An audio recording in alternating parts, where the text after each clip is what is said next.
retrouver encore une fois de plus, fidèles téléspectateurs. Merci également pour la confiance faite à Perfect Télévision, pour la confiance faite dans votre émission Liberté d'expression. Je ne cesserai jamais de vous dire merci parce que vous êtes là comme des vaillants soldats et puis en train de guetter, de voir ce qui se passe, ce qui se dit dans cette émission et ce qui se dit aussi dans la République démocratique du Congo. Nous vous rappelons, fidèles téléspectateurs, que nous émettons à Kinshasa, mais nous sommes sur TNT et nous sommes également sur BlueSat. Donc merci encore une fois de plus d'être nombreux branchés devant vos postes téléviseurs pour suivre cette émission Liberté d'expression. Donc c'est l'heure de notre rendez-vous, il est mardi, donc nous sommes mardi et puis il est 14h30, donc l'heure à laquelle vous suivez votre émission Liberté d'expression. Pour ces gens-là qui viennent à peine de nous joindre, moi c'est Yasmine Goloba, toujours à la présentation et très heureuse d'être là. Et nous vous rappelons ou encore nous vous signalons que cette émission parle de l'actualité, l'actualité qui domine au sein de la République démocratique du Congo. Pourquoi ne pas parler aussi de Kinshasa? L'actualité qui domine, et on est toujours avec des invités pour essayer un peu de parler autour de cette actualité, fidèles téléspectateurs. Un grand merci comme ça au numéro 1 de cette chaîne, lui on l'appelle Peter Tiani, donc le DG. Merci encore une fois de plus pour la confiance et je salue la chronique qui m'accompagne cet après-midi. Donc là je vois Clovis Kayembe, clin d'œil à toi, et je salue également Yadjo qui était là au four au moulin pour nous recevoir 5 sur 5 chez vous à la maison, fidèles téléspectateurs. Nous avons plusieurs informations à donner, donc l'actualité est vraiment là, donc on va essayer un peu d'épingler quelques informations avec notre invité de cet après-midi dans votre émission Liberté d'expression. Mais avant cela, j'aimerais bien qu'on commence par saluer déjà saluer nos sponsors, ces entreprises-là, ces personnes morales qui veulent nous soutenir, qui veulent marcher ensemble avec nous parce qu'ils savent que nous valons un peu, que ça va très bien ici à Perfect Télévision et dans cette émission également. Alors je salue la Fondation Sacro Chimanga, Vivre pour les autres. Donc cette fondation est là afin d'aider les personnes qui sont en manque, les démunis, les personnes qui manquent un petit rien, qui manquent de quoi manger, comment vivre. La Fondation Sacro Chimanga est là pour vous, donc vivre pour les autres, tel est le slogan de cette fondation. Nous avons également le groupe Timiel Construction, numéro 1 en matière de la construction. Donc le groupe Timiel après le Canada, cette entreprise vient en RDC, plus précisément à Kinshasa, pour vous ramener l'expertise, parce qu'ils sont vraiment licenciés en construction et nous ne pouvons que leur faire confiance. Je vous avais dit l'autre fois qu'il y a un au Canada, parce que non, d'ici le mois de juin, quand on va commencer avec la construction, dans cette entreprise, groupe Timiel, vous allez comprendre que Canada, là, ça ne marche plus avec nous parce qu'on va commencer à vivre déjà au rythme. Il y a Canada, tout le monde a un gratte-ciel, tout le monde a ba licence na ekuna diplôme na ekuna etonga me pa ya mwana mboka yango alobina ya na accompagner vision ya chef de l'État Félix Antoine Tshisekedi toya na un plus na biso pour na ko participer na évolution na développement ya République démocratique du Congo. Alors quoi dire encore? On va partir du côté de la régie. Clovis Kayembe propose ces spots et on reviendra pour recevoir déjà notre invité qui est déjà présent. Après être sorti d'une école de restauration des patrimoines au Canada en 2005 et après 8 années d'expérience dans la construction, Pati Nkumbukoukas, entrepreneur général, crée en 2013 le groupe Timiel, spécialiste en maçonnerie, rénovation et construction, approuvé au Québec et dans tout Canada pour leur performance et la qualité du travail.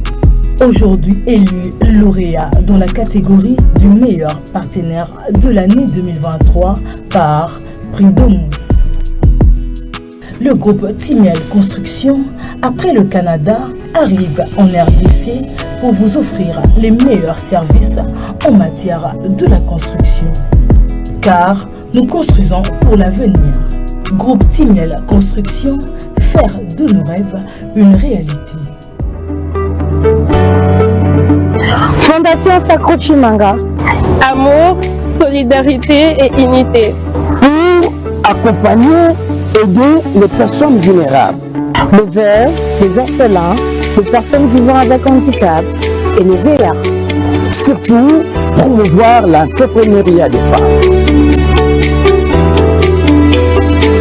Fondation Sacro Chimanga. Occupé pour membre effectif, membre d'honneur, partenaire et membre de soutien aussi. Place Ezali pour nous maintenir ensemble. Ezayanga, Ezayayo, Ezaya Bissobanso, c'est pour l'intérêt de la population. Fondation Sacro Chimanga, vivre pour les autres.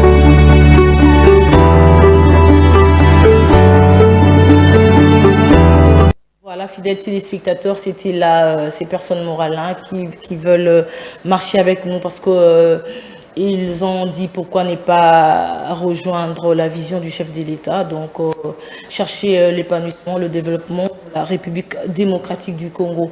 Je vous ai annoncé tout à l'heure un invité, lui, Azam Molobeli, Tobé Bongo, petit peuple, Ayakana Makamunae Koloba. Mais quand même, on va déjà commencer par lui dire bonjour, Mbote Nayo, petit peuple. Bonjour, Mbote Mama Yasmine Ngoloba. Nakomi Senzambe pe na pesi ba Kongomani nyonso Mbote bipai bazwami. Biso tango nyonso to beta ka masola mboka na biso nde bato mususu pe bakenda ko beta na sport, moni bato batemi na sport baza ko discuter ba koloba nde pe biso ape na bilili to loba makambo etali la vie quotidienne na biso etami ba avantage à peuple congolais to bengi dit petit peuple. Yango tango nyonso. Lobi avantage à peuple congolais ezani ba avantage yango. Parce que la première fois le avantage. Oui, avantage à peuple congolais yango comme un slogan na bato ya union sacrée. Oui, parce que union sacrée za IDPST.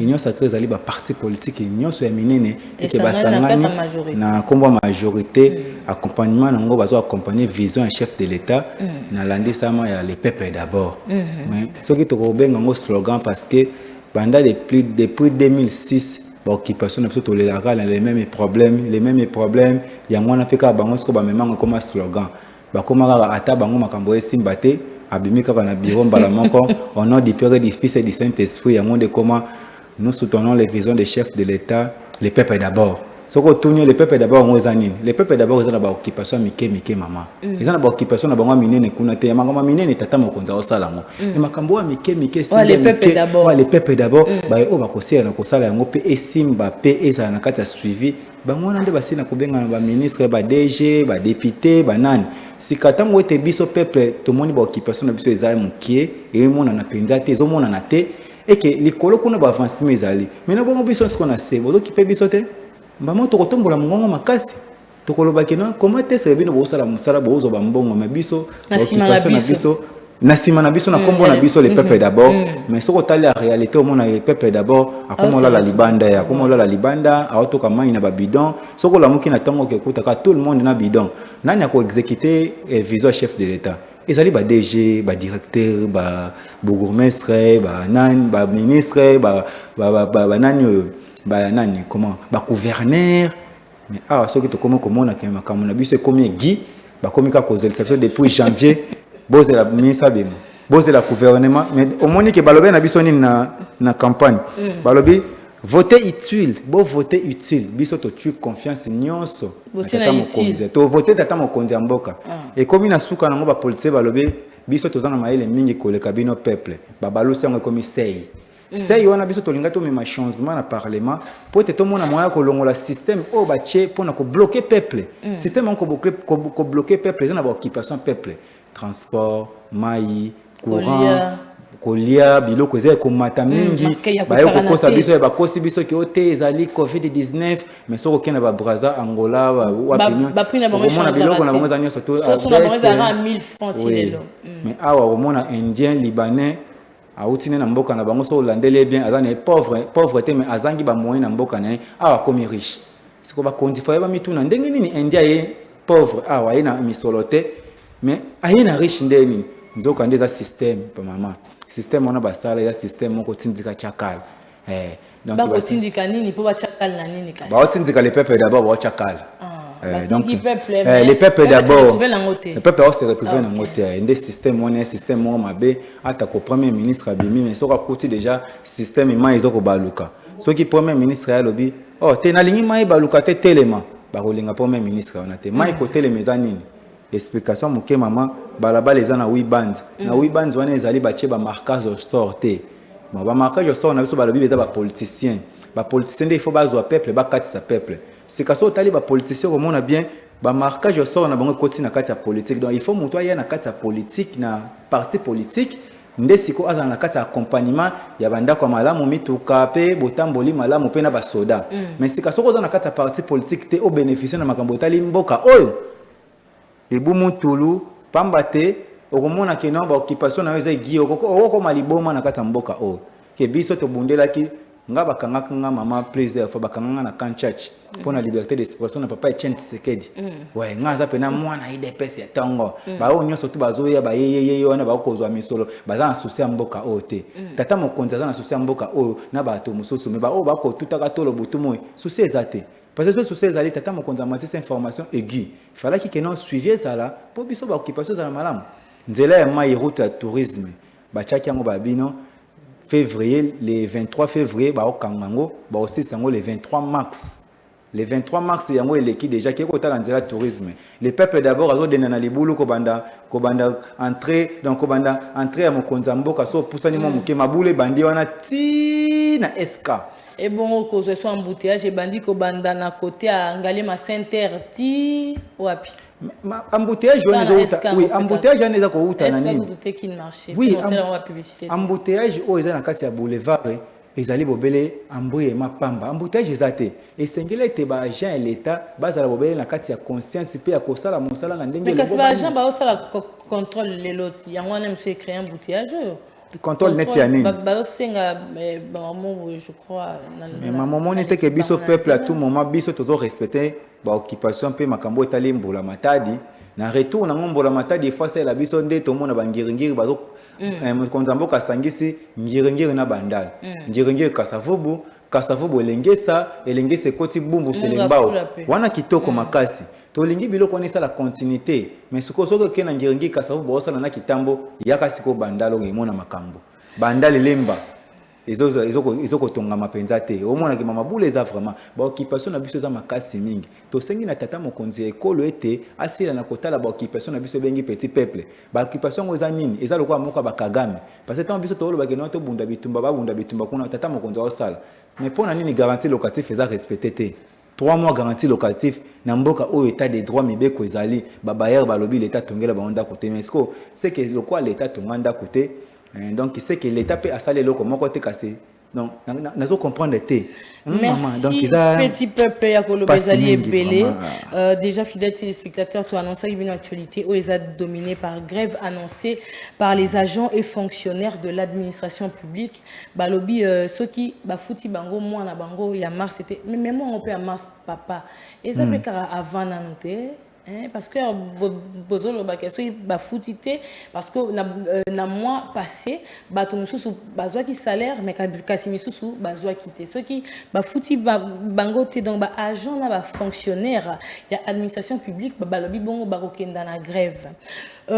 actualité mususu ezali kolobela likambo informateur Augustin Kabuya oyo akenda bon comme on a papa Simoki Mbangu Kiangani chef spirituel ya ba kimbangiste akenda ko solana ye to ebité basola kinini tokobeta yango tokobeta pe liwa ya Joseph Kasavubu donc qui oyakufa qui un certain 24 mars 1969 déjà 55 ans les lots to mec un peu koyeba Joseph Kasavubu azaki nani asala kinini et puis à part ça on va parler également il y a Vital Kamere na Mbosso bakowelela kesika ngo ya poste wana oyo peut-être Kamere si asala to yebi expérience na ye na Mbosso pe si asala expérience pe to yebi yango alors congolais pe asala makamba koloba et ko sala bien mais pour commencer déjà on va parler de j'aimerais bien qu'on commence par Joseph Kasavubu. Donc, Joseph Kasavubu, né vers 1917, est mort le 24 mars 1969 et le premier président de la République du Congo de 1960 à 1965. Membre de l'ethnie Congo, il devient dirigeant de l'Alliance des Bas-Congo dans les années 1950, ainsi que l'un des principaux promoteurs de l'indépendance du Congo de la domination coloniale belge. Il fut décédé à Boma, père de plusieurs enfants. Aujourd'hui, on peut dire petit peuple qui est Joseph Kasavubu. Est-ce que à PSAP et le Komoko Makasi, est-ce que a impacta la République du Congo? Merci beaucoup, maman Yasmine. Père Sonam, papa Nabiso, premier président à Mboka Nabiso Congo. Papa Kasavubu, ce qui Nathalie Makambo, Yasila qui n'a kosala na Mboka Nabiso, au Komona Keno, même na tata Mokonzo actuel à Zanamo. Papa Kasavubu, le Kaliboso, attaque au biso, tosila qui n'a kosala, non, mais papa n'a pas bête là qui biso, à qui tango nyon, surtout était à voyage nae à Kozongi Samisol. On a déjà un bon gestionnaire. Ah, bah non, Samisol. Il y a Banda Kozongi Samisol.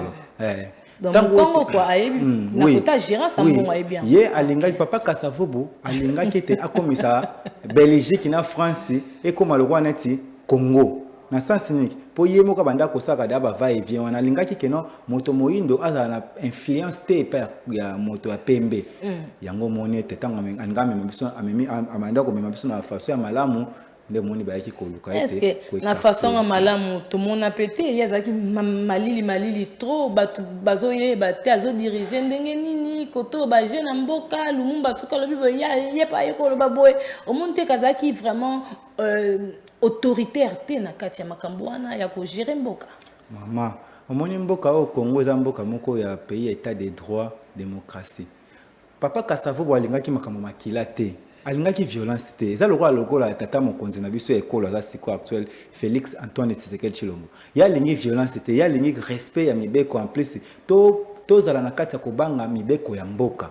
Yango papa Kasavubu wande ko sala. Sikana malili na wana zalaki nango malili te esaleli ya mosala na ende esaleli ya malamu ya vrai gestionnaire ya kolandela institution pe makambo nyonso tu. Mais sikabato ya motema ali kundo to bengi mindele to na ba opi baza ba congolais mususu baza na kati ya kozanga humanisme ale bakoti siko na kati ya makambo wana nyonso bakena na nyamu po ba longola papa. Mais papa zalaki un vrai président de la République o etasilaki na ko tombola penza musala ya ba président mais kaka na malili na na biso pepe to lingaka pepe lingaka mais mo papa na biso selon histoire la gestion Kasavubu. Oui, selon histoire ya papa na ngande papa na biso kolisa biso lobaka ya liboso ko yiba kate maboko na ko kotsongo te ko yiba ebandela ka partie ya ndako ete na kati ya ndako soki papa lobi na ko yiba kate po te omoni ki premier président na biso tanga ayoka kana bakoko ke papa bandi ko betela biso ya premier président na biso alaki na kati ya maboko milai te oui alingaki makambo te ke violence ezala boita alingaki bazala liberté ezala mboko etambola mais tant que tozaka na kati ya makambo mo ya badongolo miso ya mabe balingi Congo avancer te évoluer te tala makambo ekomi kokota na tango papa Kasavubu selon papa ndenga yebisanga po mutu akoma na capitale ezalaki problème makasi esalaka ko continuité tina tango Mobutu po yo za na kati ya province oye na kati ya capitale bakoseye na kolandela openda malembe pe identité okomona même na quartier mutu omona te aye kaka auti mboka akozonga aye kaka une semaine après temps bu bazongi po mutu mboka pa kokovanda pe na abanda kokovanda na capitale bande ko na vie mboka ezaki baliaka na bango kitoko baliaka bio ba enviera na bango Kinshasa te tala siko mbeba wana ya kosala keno kosangisa kolunga ke ba province nyonso bat ba na ville ya Kinshasa lelo Kinshasa ville bat bakoma kokota ngo plus de 1500 personnes par jour 1500 personnes bakota par jour na avion na motuka na mai na nzela ya makolo bat bakota ville province ya Kinshasa oyebe memeli biso nini et memeli biso insécurité et memeli biso bakuluna et memeli biso bato bazana kata violence bazana kata bon motote et memeli biso nyonso tu na mabe. Ozomona même un policier azo se comporter dans l'olenge elongo banité. OK, un policier azali représentant ya ekolo. Un policier azali na respect même pas peuple, un policier azali azo kosala mosala na ndenge elongo bani parce que yenda za kotambosa respect ya mibeko ya mboka. Et comme il est contraire pour na nini baye o basili na koya ba venant sans contrôle ba bebisi makambo potopoto koti na minute o ndenge abo tozali kotambola lolenge ya elongo banitesko makambo yo komela biso egi ebele pona nini papa Kasavu azaki na musala malamu yango moni tango nyonso tu eke tosela kana ko sepela na gestion na yango pe tata mokonza mboka alandaki yango pe akendaki voyage azongisaki misolo. D'accord. Erozolo ba maramba ba policier na kobeta mokie lobby na kutana kina ba en tout cas ezaki vraiment bandi ya bato ebele bazo sala entraînement balobi nanga bakoti bongo na la police ezaki na côté ya palais ya peuple kuna na moni na Congo policier comment obangisa biso soko moni obangi. Or, ce qui au monde il faut tout le monde en sécurité que yene mutako protéger contre Kuluna, contre Moibi, à cause d'anga pe ata ereza avancé à kenangati na kati andaku nazana kimia mais oyonga na mona ki lobby na mituni ba recrut oyo bazwi bango wapi azo sala bakama ba recrutement comme kaka baza ba volontaire yango ba yeto ko boya bango te na moni batu bazana do soko moni elongi ya mutu o moni kaka elongi na obangi o mituni mais o azaki nani yo siko ndenga azalaki bongo est-ce que a changé ou bien azalaki te donc on comprend mais ce que moni elongi ya mutu kaka e bangi si yo moni elongi ya bakuluna siko soki obangi déjà azana na bandeli boy siko akola ta poso et puis la petite tenue boyebi combien de personnes bakobanga bango parce que to yebite ba ou bazo uta wapi lelo elonga kuluna ekoma koyebana soko moni groupe mo bozo ya nande bazo tambolela na omoni ke moni ba oyo okoloba ngelo kote baza bakuluna mais ba onga nakutana kina bango lobby textuellement. Donc, par contre, ça a peut-être 100 personnes, mais 60 personnes, bangi singa. En plus, na moi, nabi, bilonga boye. Nandenga recrutement, bakendara nango ndenge nini. Je rejoins encore banananga bazo ça la armée, baoke na effort. Mais quand même, ce au moni bango comment na ke, baza éduqué, bazo refléter image moko malamu. Mais erozo refléter déjà image ya kobanga. Est-ce que armée na biso e kobonga ou bien ezaka ka illusion onga na mona ke bangisa kinga mususu na kati ya bato ngo pe baza na bango bongo te. Merci beaucoup maman.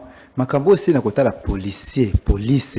Et là ko oete basila kana kocha ba intellectuel pe na ba o basila na kati ya ba D6. Makoke ezata koki ko kende université te nde ko mona ba kosia na ko récupérer biso ba jeune premier na biso ba diplômé po bango baza na kati ya maturité bo na boyebi pe na bobangi makambo. Humanisme pe. Na humanisme na bo moto pe na boyebi botangi pe kokoma.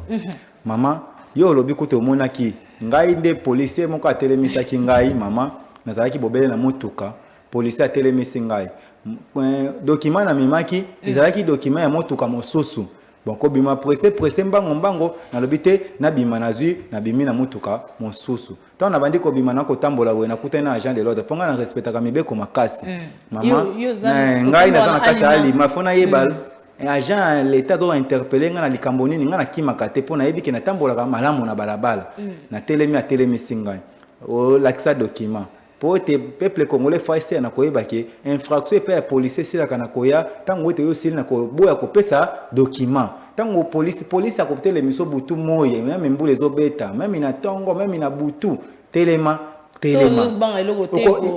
ko yebise loko moko te pour yende mokonzi ya balabala wana police tant à télémission la kisa document na comme on a permis de conduire ngaya tete ozana ba permis te na permis na ngakala nazana ngona permis na ngakala nazana ah pour te population face na ko kanga pe ko yeba ke mboka ta ko bato ko respecter mibeko te mais e bongete aussi na ko zana kati ya alima pe bo moto permis na ngaya ngo na sila kana ko tambo na PC permis na PC pe na mokanda carte rose maman azui mokanda azui akena ngote nzoka document ya yebi na ko tanga te police yebi na ko tanga te ya azui document atangi ayebi kotanga poso na ayebi kotanga te c'est parce que donc makomi o ezalaki na kati ya document wana ezalaki makomi ya mutuka mosusu sika yali ngaka tala plaque pata la makomi rien du tout na PCK boazo atali volet jaune atali plaque sili agumbi apesinga pona nini azana moi métier ke ba bizaki so muta apesi document ni mobimba yo prezongi sela ye aza en ordre ye pas zo azongi selinga en ordre ngape na kei tika to na komi na ndako te na kei na tala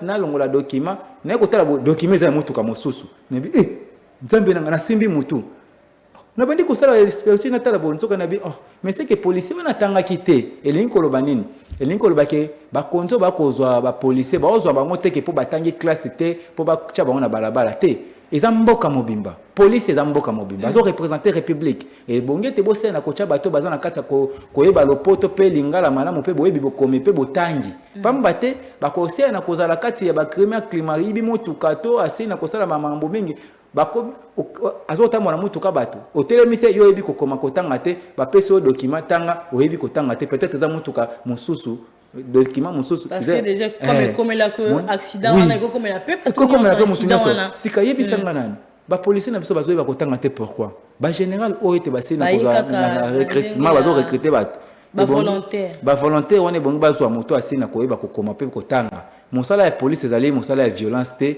mosala ya police eza mosala ya bakuluna te mosala ya police eza mosala lokwa neti ya ministre ya PDG ya nani bang kuto leki parce que bango bazo protéger biso et puis na ba bien na biso mais tango ba komaka police wana police nationale congolaise et bongi basi na ko bango na molayi nango mobimba et la ki c'était policier azali wana pona ko sécuriser population pe na biloko na ye nyonso sikalo lenge nini ote bango ba ko siela ko sala mosala 43 infractions dans la ville province de Kinshasa. Où était sengé te ba policier ba c'est na cause na mandat te pour balande la infraction na. Mais ba bloquer déjà ba policier à partir à nini. O faut baisser bima pour alanda muto azo boka bidon.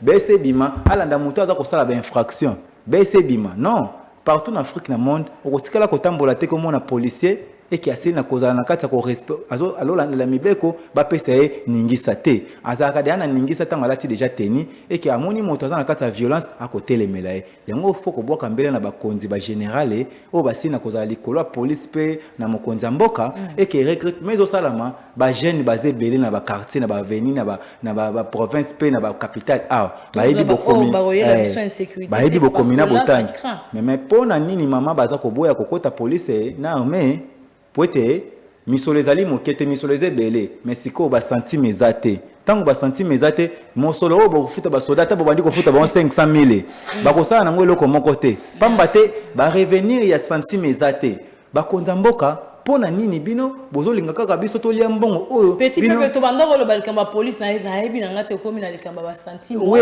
ye likambo ba senti mais ye na revenir ya salaire tango biso tozolo bakeno bato bakota police na armée ba o basina kotanga pe bozwe ba yebi kokoma ba o ba esi be koyeba kokoma na kotanga bazo kokima police sika police ezo komona kaka ba o baza koya ba o basili na kozana kati ya makambo pe bosangi bokomi azo yaka volontaire OK bonga ya pe na ba document na yeke ela tsaki na ye musala soldat to musala police ponga pe na za na matière na ngana ko baksa implice na mboka mais zate keno boyozo la biso moto oyo asili na koyeba te pona nini lokola salaire za muke o wana tangi kelasi te akolinga musala oyo po akomana o sala biso ba violence yango mona lobi ke non mbongo na biso il faut bazong sapso na ba centime po salaire ba futa ba soldat ezebele mais comme centime Merci beaucoup, petit peuple. On continue, fidèles téléspectateurs, avec l'actualité. Parlons de l'informateur Augustin Kabouya qui a échangé avec le chef spirituel de l'église akimbangiste, son excellence Simo Kimbangu Kiangani, le samedi 23 mars. Le samedi, c'était le 23. Voilà, 23 mars, au centre d'accueil kimbangiste de Kinshasa, situé dans la commune de Kassavubu. Rien n'a filtré de ces échanges ayant duré presque 30 minutes, une trentaine de minutes. Cependant, l'entourage de l'informateur n'écarte pas la possibilité pour ces deux personnalités de parler de la situation de l'heure concernant la formation du gouvernement et ainsi que la situation sécuritaire dans la partie est de la République démocratique du Congo. Petit peuple, Augustin Kabouya, informateur, Akenda Okutana, Papa Simo Kimbangu Kiangani. Makam Basola qui est allé Karabango pour toébiter, mais nous, elobami que Baké, que solo la pona gouvernement, Oeza Kobima, pe bazo solo la pe l'issous pona insécurité, la partie est, il y a République démocratique du Congo. Est-ce que Ozan Lilobamoko, Yakoba Kisa Likolonango? Merci, maman Lilobeko Zangate. On a CG. Augustin Kabouya, on a un titre belé. Il y a CG. Il y a CG, en plus, c'est président parti IDPS, Yewana, et de deux honorables.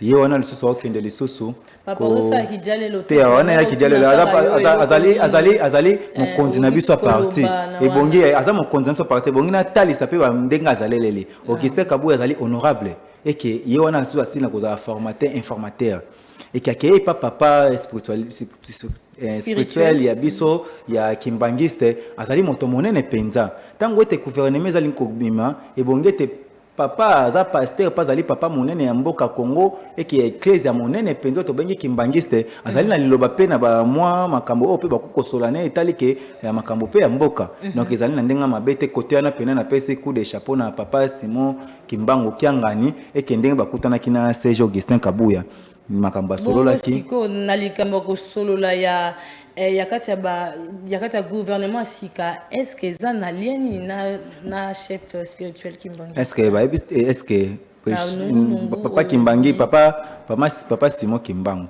est-ce abima député azali pasteur monene te ndenge to mona ka bakonzi bakenda pa ba pasteur mususu pe ye pas pasteur monene ecclesia monene ba pesa ki bango date na bango keno ba feta kango pe la férié alors que photo luka mingi ete ko luka pe ko tombola pe makambo etali religion na biso po te moni papa Simon Kimbangu azali moko apesa ba prophétie ebele na mboko esengele teta munyo soto ke likambo lingo sala ma monene na mboka ba prophétie ba prophétie ngo za penza bio le bien pamba te ozomona keno mboka na biso ndenge za kotambola ozomona ke soki balandela ki prophétie ne ngeza la pe malamu mingi donc eza bien mingi ngana sepeli makamba sololi pe papa Simon Kimbangu azali na information pour avanda kana peuple ayebi condition ya peuple papa Simon Kimbangu Kiangani donc tango sololi déjà na Augustin Kabuya mwana buta kena tala bo ngai na yebi ke message ya biso petit peuple papa Simon Kimbangu akei na ngoda direct me pa CG pona nini pona te papa Simon Kimbangu azali mokambi ecclesia monene azwaka ba occupation ebele ya peuple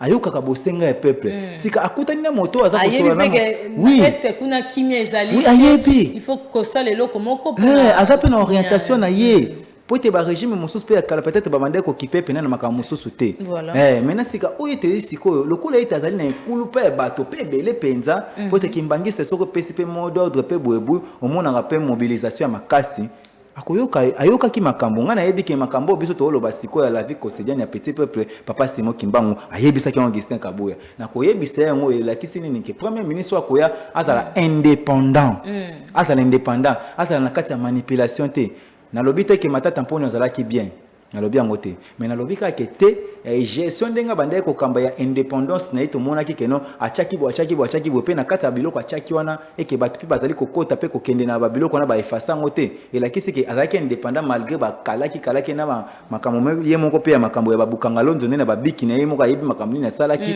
nde moni biso pepe to rejetaki bango nyonso tu mais ekambeli ya Augustin Kabuya ekambeli ya nani matata mponyo ezalaki ekambeli moko penzo mona ke non na 2009-10 pour matière ezalaki tolia mafuta tolia pondu na mafuta omoni na bamire kangami mais tant moto omoni ke premier ministre komi et qui a décanté situation ata koza ezalaki nango monani penza te na biso peuple mais omoni déjà que tant bola sabino primature na bino yango yo ozo mo valeur tant bola sabino que te ba ministère moko wite kangama malgré mbongo bimé belé mais déjà fait dada ko sala déjà tous en pour sa premier ministre ya bongo premier ministre ya ba détournement te mais ya rigueur ya ko ya musala ya ba 5h du matin na ndenge matata mpona bande ko sa 5h du matin ba conseiller nyo surtout faut ba comment 6h ba nyo surtout na musala ceux qui conseillent comme na 8h 10h au côté kende mais siko eza bongo te conseiller ndeza memara rapport pas premier ministre pour premier ministre pe aza papa aza mama ya mama zo gouverner mboka pour papa ezali mokonza mboka mama eza premier ministre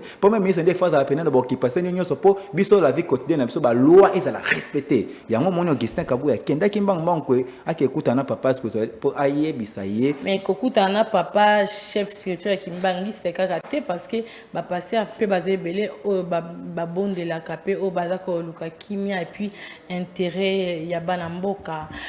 Clovis Okayembe, j'aimerais bien que tu nous proposes un clip si cela est possible, mais entre-temps, continuons avec Clovis, c'est bon.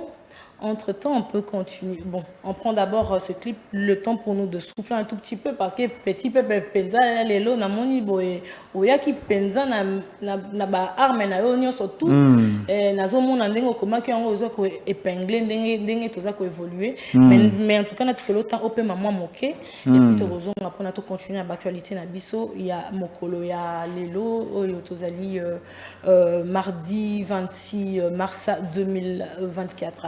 C'est parti. Nous avons Tomitiki na maboko na yo Clovis Kayembe ça na biso yo lingi. Piaka. Bampiaka. Piaka. Nakokite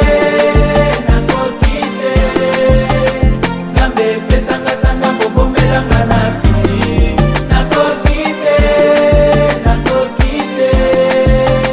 Zambe pesanga tanga bobomelanga na fiti. Piaka. Bampiaka. Piaka. Nalingi na bina me motema pasi. Piaka. Bampiaka. Piaka. Bana bazokola mais avenir sombre. Piaka. Bampiaka. Piaka. Vinanga kope, vinanga choqué. Je cherche ma route au bout du tunnel pour mon lumière. Tala to bunginzela, ikolo ko wela wela. Batinga nazala mobola, nazela bomengo na lola. Bango baliaka biso tozela, bango batonda biso so itomela. Pona nini bongo? Motema ezosuka, baboyi na kota. Nani akolobela baye bazanga, awa esi boteka mawa. Nakokite Zambe pesanga tanga bobomelanga na fiti. Nakokite Zambe pesanga tanga bobomelanga na fiti. Piaka. Bampiaka. Piaka. Nalingi na fete me na este pasie. Piaka. Bampiaka. Piaka. Nalingi na vote me motema pasie. Piaka. Bampiaka. Piaka. Pesanga mwinda nalandela, banzela mitema ebukana, bozanga volonté kobongisa. Touti bomwana na bapasi, tozali kokola na basouffrance, tozela kobonga na kikokono. Neti kaka na limwa na bunga, lokola mongwa na bile, chance pe basomba kate, plambe na nga esimbi te, motema ezosuka, baboyi na kota. Nani akolobela baye bazanga, awa esi boteka mawa. Nakokite Zambe pesanga tanga bobomelanga na fiti. Nakokite Zambe pesanga tanga bobomelanga na fiti. Piaka. Bampiaka. Piaka. Ba jeune basilisi classe mais misala eza te. Piaka. Bampiaka. Piaka. Nalingi na bina me makasi eza te. Piaka. Bampiaka. Piaka. Nalingi na fete me na este pasie. Piaka. Voilà, fidèles téléspectateurs, cette chanson d'Innocent a vraiment tout dit. Bah, jeune, bah, si classe, mais ça les a été. Mais tout ça, comme on a bah, université, ça kotonda, bah, parents, bah, konyo comme kofuta la classe en gros, mais ça la paix na suka ezate. Tomoni, comment est-ce que ton record le bango peut-être les lots na est yambo canabiso Babitumbezali en pleure à chaque fois. Mais et tolinga kozwa kan. Ce qui kan wana e ya kepa na biso tolinga ko sepela toté. Donc tolinga ko sepela. Tango biso tozo sepela wana Kinshasa bien partout na este baza kolela. Nzambe pa mona ke msusu te. Totika na ngambo yo. to continuer kaka na kolelango na kanango pe et ya lisouste ça parle ça joue les autres ko papa moko boye na batongo abeti sola lobi er azala ka mwana muki na ba 14 ans sola ta coupé maman bangana bise kotanda kova mboka eza bien te à comme une université babandeke ka kotanda kova mboka eza bien te si lelo comme papa aboti bana slogan kaka ya kotanda ko po mboka eza bien te amituni Aza, je crois, là-bas 56 ans, 57 ans. Amituni kasi mbokango banda kalezaka ka bien te. Ti lelo pesaka ka bien te. Papa wana esalié somo lelo nanzela abeta ke banda abanda kolata coupé. Mboka ezaka bien te. Ti lelo ba génération za koleka. Mboka ezaka ka bien te.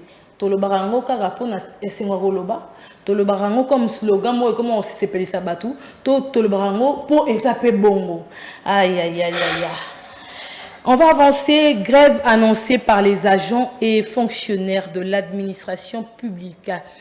Petit peuple, tout à côté, les mela kolobela, les kambaba grève. Au menga na mona rapé mais kofuta mape comme na malamuti. Kofuta me comme malamu.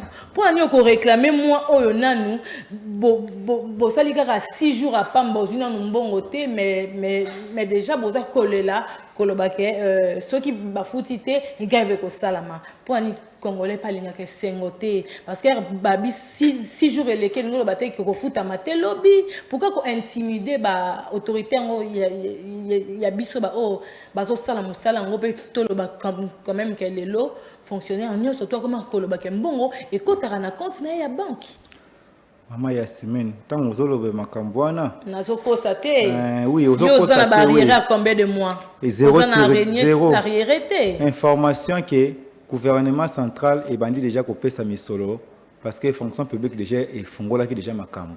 Mais ce que nous connaissons au était biso to ko senga gouvernement. Et que fonctionnaire ya l'état tant aza ko mitungisa makabutu mo na makambo esi na kotala misolo ya salaire na parce que salaire ndé mutafisi akana ko vivre nango. Est-ce que nanzimite que député moko to ministre moko et que asali 2 mois to azana ba retard ya rere na ya salaire et que avant da kimia. Bango nyoso bazala kana mona so paiement ezate elekata 2 jours mona babandi da ko sala ba réclamation. Sika fonctionnaire moi misolo ngo za moké. OK. Sika abeti calcul ya maman ndako. Moi na minerval il faut foutre les pour moto mususu pas zate ezakaka babi gratuité ya renseignement ezate que non na moto nyonso tuka moto au sala moto mususu pas soko au sala te au sala na ko chape moi na ba condition pe mususu pe ya privé mususu pe ata au sala mais mbongo zo za mana mtache gratuité ça n'a problème te mais le but est que tout le monde a une gratuité à renseignement et le risque nini ba konzi tango ba ko sala musala et que ba tupe ba fonctionner ba sala musala bo futa ba mata 3 mois avantage pour na nini maman et que na kati ya banque to za na respecter biso petit peuple to bengi ba fonctionnaire respect zo za la to mona mutu ba futa salaire ake ko telema zo la salaire pour na nini on la salaire pour mbongo na compte na ezate moto asila ki na kosala régularité ya makambo esili ba kotala ba organisation to et que ba organisation pour ko chama olongo mutu nyoso na banque asila ki na kosala malamu mais si kama beza nini yo fongoleli moto compte et sengela ki na yo te lokola l'état asira ka bato na nyonso o cheli moto ata 3 mois avance na compte na ye na ndenge nini avance au salité pour nini na ko bolorelo ko ezala ka facile pour na nini 3 mois avance à nini moment où to hebi ke bango kutu bakendaka misala soki asepeli ake musala so asepeli taki yo ebite ke na kati et ozi 3 mois wana est-ce oza na régularité akoyaka musala na kati wana ba fonctionnaire to tanga pe ba soda baza wana na ba policier tango naza ko ba policier avandi banda tongo tipo quoi yo moko ebike na banki soki ko futa okotika mbongo na banki okiko ke kotika même na lingala okoko geneta na monoko mboka ozobeta monoko mboka na bino ataki Congo Chiluba Swahili okobeta monoko ya mboka na bino okomi kuna opesi mbongo na monoko mboka mais mokolo oyo kende kozwa misolo na banke ekomi kosenga obelele poto soko yebi le poto te bata banki bakobanda vandi sona okobanda na sima bakobanda ozotelema nini yo pe ono na kozwa mbongo mama azala na mopanzi kuna moni na guichet muta banki aza kofunda na no telefone aza kolia na no moke atelemi pona nini azo sala bongo po ozana compte na banki te ozana compte te ofungoli si bafungoli si bato compte aza na compte te non au fond les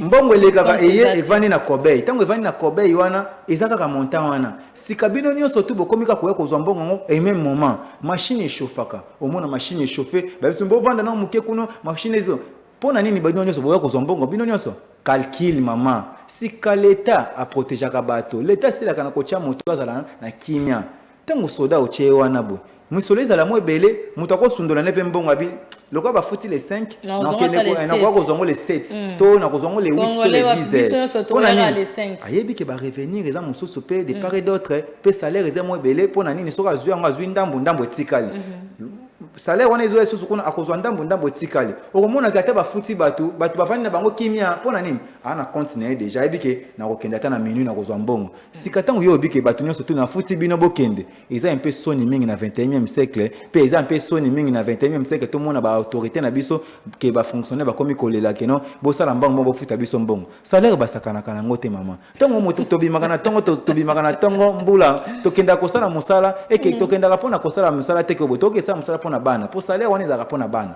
biso tokoma ba kwa ba umbu bana ndem tu faut azwa moi ela batanga kela c'est bien pour avenir à lobby oui avenir à lobby ezali bana oui mais comment les contraintes na politique na biso ya mboka Congo avenir à lobby ezande ba papa.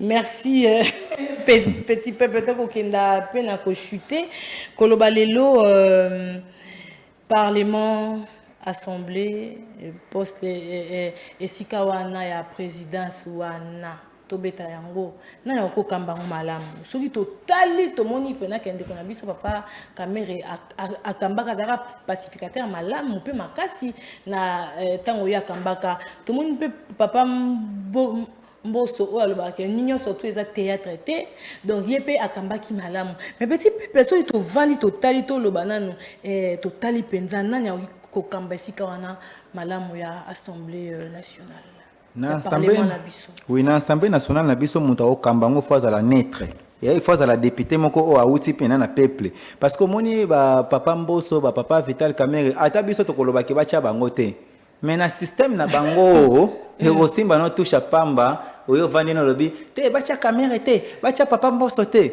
mais na système na bango senga ka taper soit papa mboso to papa Kamerhe OK bango baza déjà wana maman baza ba député national bazali ba président ya parti politique ya minene pe lisusu koleka okoyoka kuna baleka kaka ono alekaki kuna na province na bango alekaki kuna na province wana si kuna yebite na province ngo est-ce que ba kenda déjà vérification kuna batuna na province ngo moto alekaka kuna na province wana asa la province wana nini est-ce province wana bazana na maya kitoko ya bien est-ce province wana balobaki ote yale kakeza fief na ye est-ce que peuple wana zaka na transport à malamu na province wana te ba papa na biso batika kokosa biso peuple à tout moment tant ba kotambola na kombo na biso peuple mais ba osala makambo ya système na bango nzambe pe Dieu est juste tout le monde a oleka na tribunal na nzambe oui maman tout le monde bango bazate pona bis bango bazate pona bana na bango to ba parti politique na bango te tant au commis déjà dans l'Assemblée nationale, aux êtes sur ma parti politique, au commis intérêt général, il y a peuple mobile, na place où va voter qui au kuna na luozi, au va voter qui au kuna na ninyo na patakatika kuna. Bavota ki opona na bondanga na kuna bavota ki opona ba occupation na bango ba mai courant transport banzela ezala malamu pe biloko ezala kokita mais ndenge nini bino bovani na assemblée nationale kin marché et matisaka biloko butu moy kin marché tekelaka batu ba chasser publicité ba te pona donc ba alimentation na koloba ba alimentation ezo futisa biso ba chasser osombi biloko 50,000 ba ofuto chasser à 300 francs et 3000 francs ba lo banote biloko esengeli fosa ke ezala misato omonisa ki misato 3000 francs ba konzamboka wapi siko place bo protéger petit peuple bomoni batu ba oleli avion bozo fulema bango mbang et tel avion bozo ko kamu biso tozalaka to wela mituka mbangu awa na babalabala na ba 6h du matin ba 7h ba 8h ba 17h omona parking nyonso plein bo filma kango te bolakisa et bongi bo bandana no liboso na ba taxi nde bo mona ba avion mais tant que déjà na ba avion comme kolela la kisi tant déjà avion déjà ba olela et la kisi ki na seku to déjà bibembe et la kisi nini siko mama système o wana bango eza système a donc papa Vital Kamerhe na papa Mboso atako biso to liba cha bango te bakozala kaka po baza ba député babimaki na sei wana ezali lokola neti comme si po biso peuple toyebi na biso sei wana te biso peuple bakonzi biso peuple toyebi na biso sei wana te bokita to mata biso tobe to sala changement na parlement po to sala ki déjà to votaki mokonzi ya mboka po te amemela biso changement meme pe na parlement to sutuka kaka bona seconde ote o sei wana esalini ezongisi bato nyonso tu ya kala ata ya bimi déjà. Merci petit peuple tozwana nous bongo to kabwanana sport ya ba sponsor na biso sport ya bateau basara biso confiance groupe Timiel Construction toujours le numéro 1 en matière de la construction en République démocratique du Congo. Donc après le Canada, nous voici en RDC. Alors suivant déjà les spots pour annoncer déjà la fin de cette émission Liberté d'expression. C'est parti. Après être sorti d'une école de restauration des patrimoines au Canada en 2005 et après 8 années d'expérience dans la construction, Pati Nkumbukoukas, entrepreneur général, crée en 2013 le groupe Timiel, spécialiste en maçonnerie, rénovation et construction, approuvé au Québec et dans tout Canada pour leur performance et la qualité du travail. Aujourd'hui élu lauréat dans la catégorie du meilleur partenaire de l'année 2023 par Prix Domus. Le groupe Timiel Construction, après le Canada, arrive en RDC pour vous offrir les meilleurs services en matière de la construction. Car nous construisons pour l'avenir. Groupe Timiel Construction, faire de nos rêves une réalité. Fondation Sacro Chimanga. Amour, solidarité et unité. Pour accompagner, aider les personnes vulnérables. Le vert, les orphelins, les personnes vivant avec handicap et les VA. Surtout, promouvoir l'entrepreneuriat des femmes. Fondation Sacro Chimanga. Occupé pour membre effectif, membre d'honneur, partenaire et membre de soutien aussi. Place Ezali pour nous maintenir ça. Ezayanga, Ezayayo, Ezaya Biso Banso, c'est pour l'intérêt de la population. Fondation Sacro Chimanga, vivre pour les autres.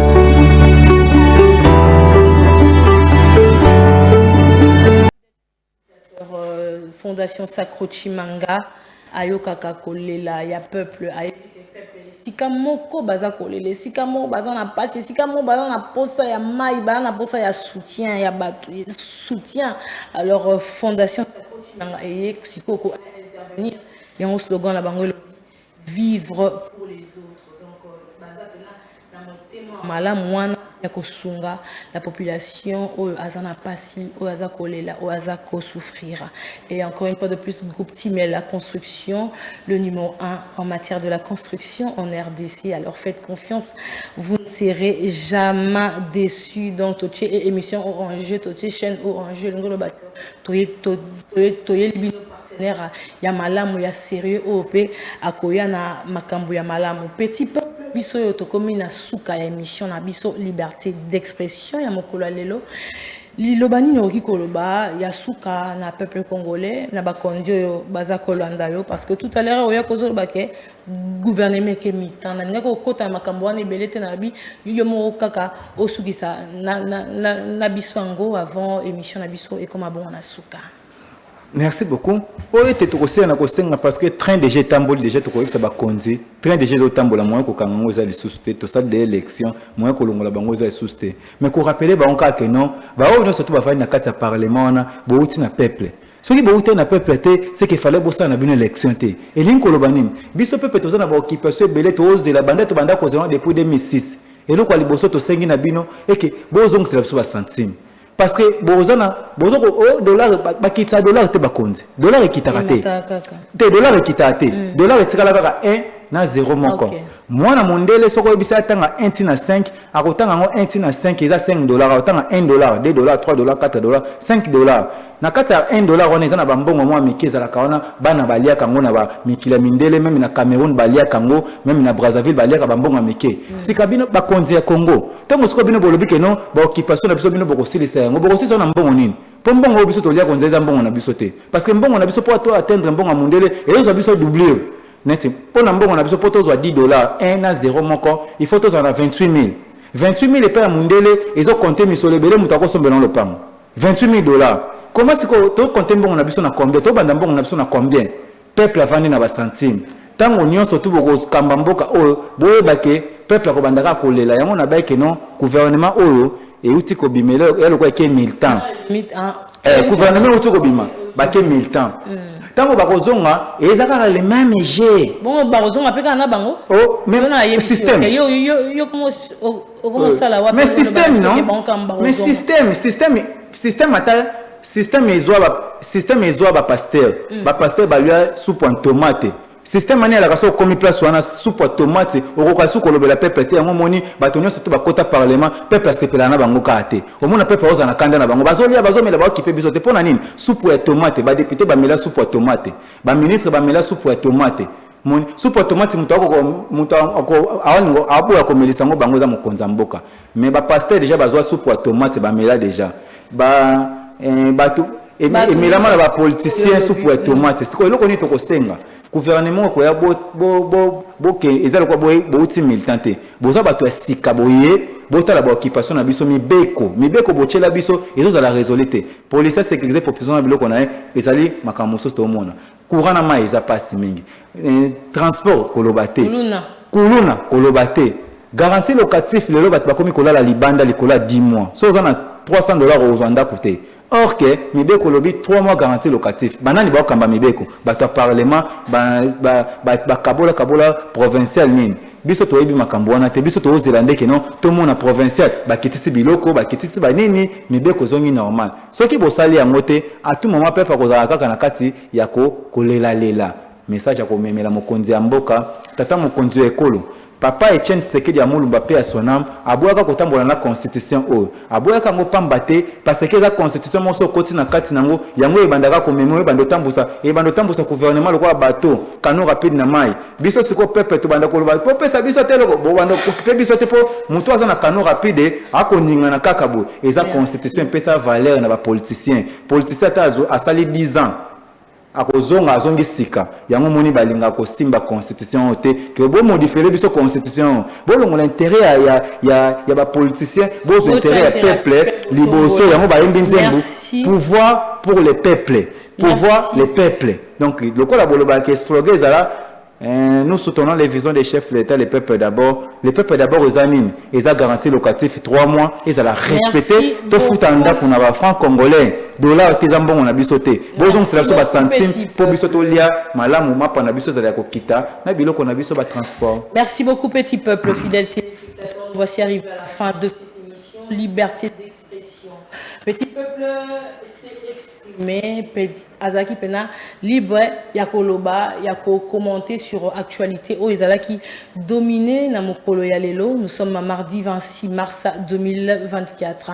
Encore une fois de plus, merci à vous de nous faire confiance. Merci à Goptimel la construction. Merci également à la Fondation Sakochimanga. Pourquoi ne pas oublier Fleur de Yacht, Bonheur purement fleuri. Un grand merci à vous tous fidèles téléspectateurs au numéro 1 de cette chaîne, le DG Peter Tiani Malembe. Merci.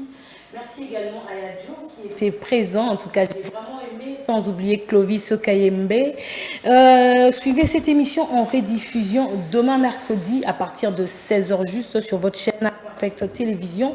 Mais notre numéro est affiché. Vous pouvez nous écrire. Vous pouvez nous appeler pour vos remarques, vos suggestions. Ça fait du bien et ça va permettre l'évolution de cette émission Liberté d'expression. Grand merci à vous pour la confiance, mon colonel. Beaucoup de respect. On se retrouve déjà demain pour la rediffusion à partir de 16h30 et le nouveau numéro c'est le jeudi à 14h30 pour votre émission. émission Liberté d'expression. Nous vous aimons et que Dieu bénisse les richesses de notre pays et que Dieu bénisse la République démocratique du Congo. Après être sorti d'une école de restauration des patrimoines au Canada en 2005 et après 8 années d'expérience dans la construction, Pati Nkumbukoukas, entrepreneur général, crée en 2013 le groupe Timiel, spécialiste en maçonnerie, rénovation et construction, approuvé au Québec et dans tout Canada pour leur performance et la qualité du travail. Aujourd'hui élu lauréat dans la catégorie du meilleur partenaire de l'année 2023 par Prix Domus. Le groupe Timiel Construction, après le Canada, arrive en RDC pour vous offrir les meilleurs services en matière de la construction. Car nous construisons pour l'avenir. Groupe Timiel Construction, faire de nos rêves une réalité. Fondation Sacro Chimanga. Amour, solidarité et unité. Pour accompagner, aider les personnes vulnérables. Les veuves, les orphelins, les personnes vivant avec handicap et les VA. Surtout, promouvoir l'entrepreneuriat des femmes. Fondation Sacro Chimanga. Occupé pour membre effectif, membre d'honneur, partenaire et membre de soutien aussi. Place Ezali pour nous maintenir ça. Ezayanga, Ezayayo, Ezaya Biso Banso, c'est pour l'intérêt de la population. Fondation Sacro Chimanga, vivre pour les autres.